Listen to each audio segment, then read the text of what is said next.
السلام عليكم. اليوم سوف نتكلم عن تعادل الجزائر ضد تنزانيا بملعب 19 ماي بعنابة بالتعادل السلبي 0-0.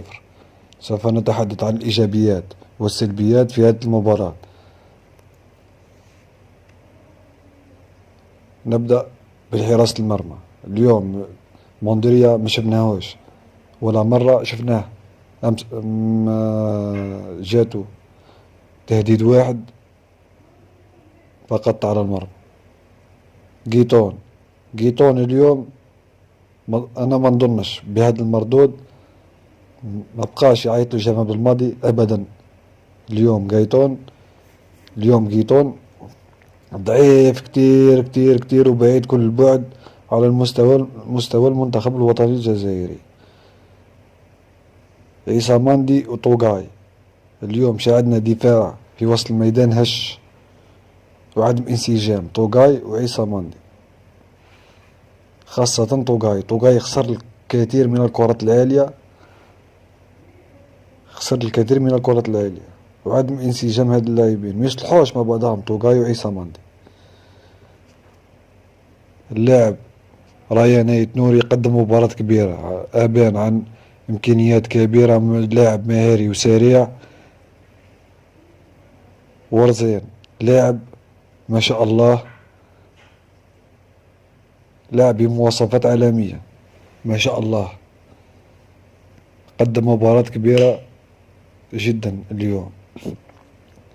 نروحوا لوسط الميدان. زرقان أنا حسب رأيي كمحلل في قناتي جي اف دي سبور، زرقان بعيد بعيد بعيد بعيد عن مستوى المنتخب الوطني. أخذ أكثر من فرصة، أكثر من 5 فرص ولم يقدم ولا شيء للمنتخب الوطني. أنا نظن أنه جمال بالماضي ما بقاش يستدعيه أبدا. دا الفرصة تاعو ما كاين والو. زرقان قادر النحلة اليوم خاصة في الشوط الأول قدم مردود كبير، كان أحسن لاعب من جهة المنتخب الوطني الجزائري في الشوط الأول. الكرات كل تمر على قادري كالنحلة، وين تكون الكرة يكون قادري. اليوم قادري اليوم قدم مباراة كبيرة وخاصة الشوط الأول. الشوط الثاني شفناه شوي تب. عبدلي هو سبب تعادل المنتخب الوطني الجزائري ضد تنزانيا. ضيع 4 فرص سانحة للتسجيل، الأولى الثانية الثالثة الرابعة، فرص سهلة ضيعها. عبدلي اليوم خسر الكثير من النقاط. أما في الهجوم شيبي لاعب رائع مهاري رزين، كل الخطر كان يجي من الجهة اليسرى عن طريق شيبي. مد كثير من الكرات البينية، التوزيعات الدقيقة، التمريرات الصحيحة، يعرف يتمركز، يعرف يراوغ. لاعب ما شاء الله. محيوس محيوس الأولى ما وصلولوش الكرات. محيوس لاعب يملك أسلوب مثل أسلوب إسلام سليماني، يوصلوا كرات بالرأس ولا تعطيه باس بروفوندير راس راس مع الجارديا التم. نشوفه محيوس اليوم من وسط الميدان ما وصلش كرات للهجوم خاصة في الشوط الأول. بوعناني اليوم ما شاء الله 5 وخموس عليه، لاعب 19 سنة يلعب بدون عقدة، لاعب مهاري يبان إمكانيات كبيرة، لاعب بنفس مواصفات رياض محرز. نقدروا نقولوا خليفة رياض محرز، يلعب بنفس ستيل دو جو تاع رياض محرز. الله يبارك، لاعب ما شاء الله. ان شاء الله زيد يتطور ونشوفه في نادي كبير، لأن هذا اللاعب يجي منه لاعب رائع. نجيو للبدلاء. بوداوي خش دخل في الشوط الثاني كأنه لم يدخل، لم يزيد ولم ينقص شيء. زروقي كذلك.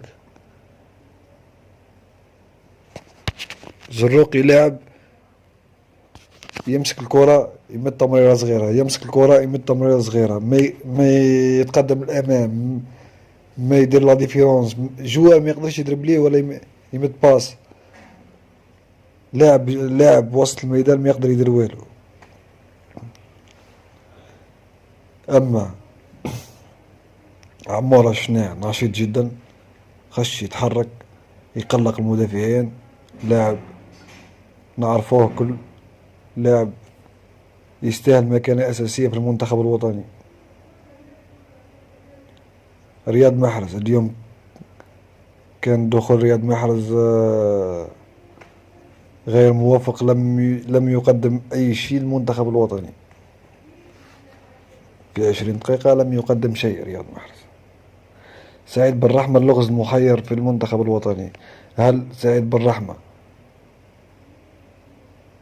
ليس لاعب للمنتخب، يلعب فقط للأندية ولا يستطيع تقديم أي شيء للمنتخب، أم أن المنظومة البشرية أو النهج التكتيكي لجمال بلماضي لا يساعد سعيد بن رحمة؟ اللغز المحير. سعيد بن رحمة آخر فرصة سيأخذها في المنتخب الوطني ضد السنغال.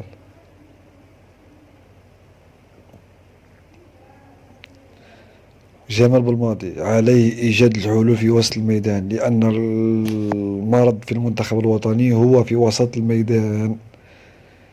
درك حنا دوك نلعبوا ضد منتخبات إفريقية في كأس إفريقيا، يتمركزوا في الخلف ويستناو يلعبوا على هجوم المعاكس. حنا اليوم تنزانيا تمركز في الخلف، ما قدرناش نسجلوا هدف. صحيح ان كرينا دو زيكازيون، صنعنا فرص ولم نسجل، ولكن لازم عليك تسجل، لان في المباراة في كاس افريقيا 2000 في كاس افريقيا 2020 لعبناها مؤخرا، 2021 لعبناها مؤخرا. هذا هو السبب لأقصانا من كأس أفريقيا 2021 الأخيرة. نصل فرص ولا نسجل.